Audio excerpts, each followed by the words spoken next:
রাষ্ট্রদ্রোহী মামলায় ইসকনের বহিষ্কৃত নেতা চিন্ময় গ্রেপ্তার হওয়ার পর থেকে চট্টগ্রাম সহ দেশের বিভিন্ন এলাকায় সহিংসতা চালায় তার অনুসারীরা।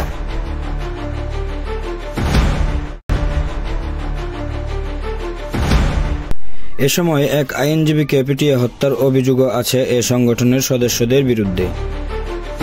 একই সময়ে ভারতের বিভিন্ন মিডিয়ায় চলতে থাকে বিরামহীন প্রপাগান্ডা।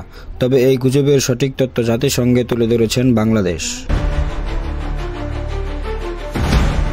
ধর্ম পরিচয় নির্বিশেষে বাংলাদেশের প্রত্যেক নাগরিকের স্বাধীন ধর্মচর্চা ও মত প্রকাশের অধিকার রয়েছে। সংখ্যালঘু সম্প্রদায়ের সদস্য সহ দেশের প্রত্যেক নাগরিকের নিরাপত্তা ও সুরক্ষা নিশ্চিত করা অন্তর্বর্তী সরকারের লক্ষ্য। শুক্রবার পররাষ্ট্র মন্ত্রণালয়ের এক সংবাদ বিজ্ঞপ্তিতে এ তথ্য জানানো হয়েছে। জাতিসংঘে উল্লেখ করেন, অত্যন্ত হতাশার সঙ্গে আমরা লক্ষ্য করেছি কিছু বক্তা চিন্ময় দাসের গ্রেফতারকে ভুলভাবে ব্যাখ্যা করেছে। প্রকৃতপক্ষে তাকে নির্দিষ্ট অভিযোগে গ্রেফতার করা হয়েছিল। মামলাটি আদালতে বিচারাধীন আছে। সম্প্রতি একজন মুসলিম আইনজীবীকে নৃশংসভাবে হত্যা করার পরেও আমাদের সরকার তাৎক্ষণিক হস্তক্ষেপ এবং ধর্মীয় নেতাদের সমর্থন শান্তি বজায় রাখতে অপ্রীতিকর ঘটনা এড়াতে সহায়তা করেছে।